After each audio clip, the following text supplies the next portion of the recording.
In the later 19th century, for security reasons, the German Empire, Prussia, and Austro-Hungary had joined together in a political alliance.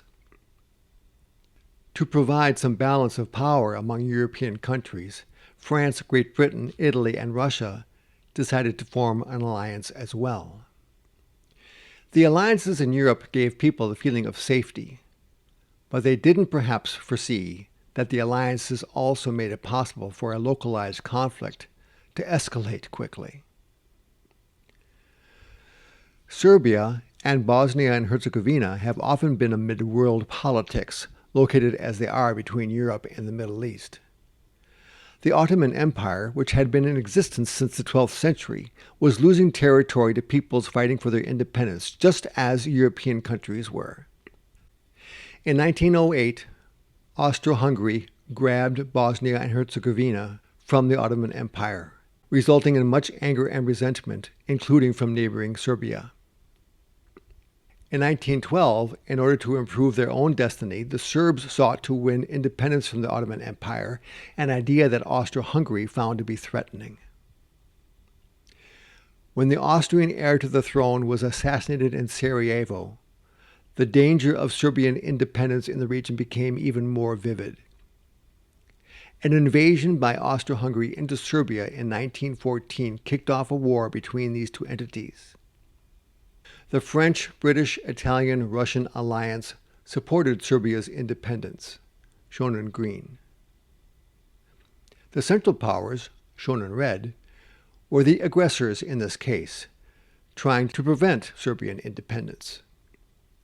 Every country in each alliance was duty-bound to support the others.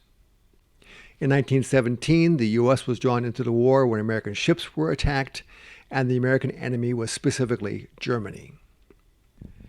In the Armistice of 1918, Germany was blamed and severely punished for the war, probably because of American influence in the Treaty of Versailles. The blame, however, really was shared by many. Over the next 10 years, Germany stewed about what they felt was a humiliating injustice, which many historians now believe was a fundamental cause of the Second World War.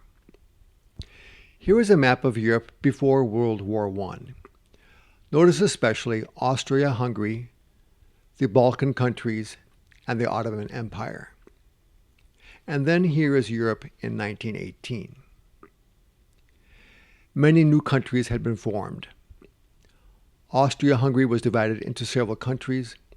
The Balkans became unified as Yugoslavia. The Ottoman Empire became Turkey, and new states were formed in the eastern region of Europe.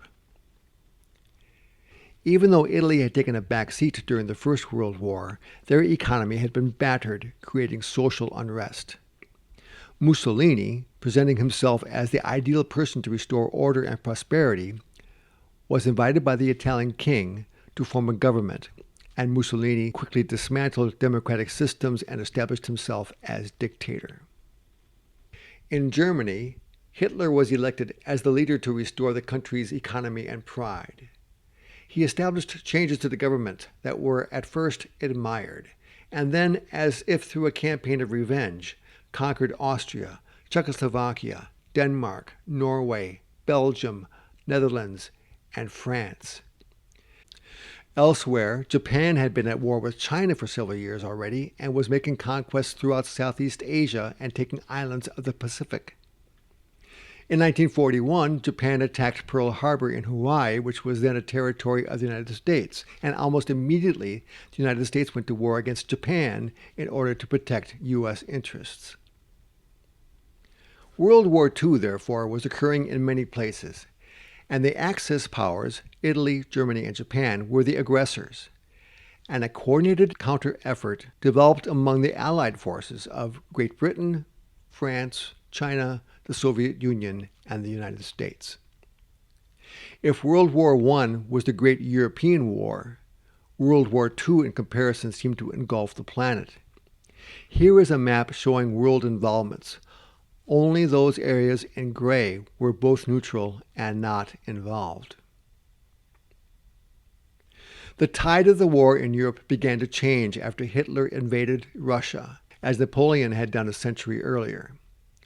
The Soviet forces beat Hitler back out of Russia and counter-invaded Germany itself. The Normandy invasion, coordinated with France, pushed German forces out of France.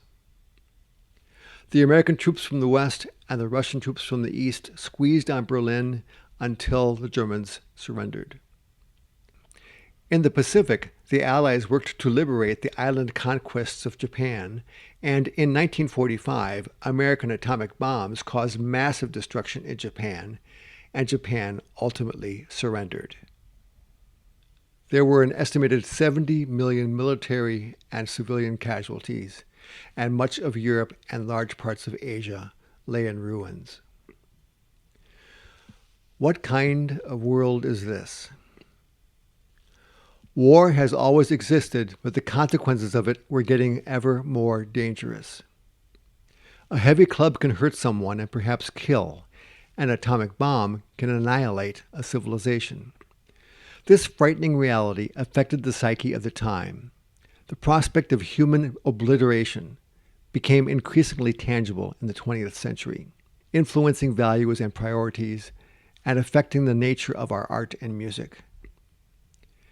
Jazz music, itself born out of conflict, during the swing era of the 1940s became a joyous escape from the realities of war. Many movies of the time served the same purpose. Other works of music and art took on the severity head-on, attempting to make humans reflect upon and notice the truths of politics and war. Still, other artists chose a nihilistic view. That is, in a world on self-destruct, nothing matters.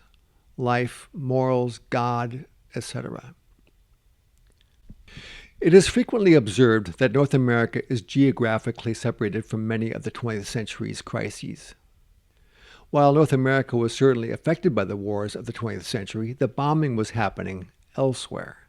With the luxury of separation and the space to reflect, American culture was able to advance, while others around the world were forced to pause. In 1900, America's culture was embryonic. But by 1950, America was making its own music and incorporating the influences of the millions who immigrated, escaping struggles elsewhere. We can see the development of a uniquely American culture, with jazz and blues to be sure, but also in the charismatic churches, in the military bands, and with composers who were born and carried out their careers in America, notably William Grant Still, Amy Beach, Arthur Foote, and Edward McDowell. We need to appreciate them if for no other reason than their pioneering of an American culture. Every country has its artistic heroes. America was just beginning to discover its own.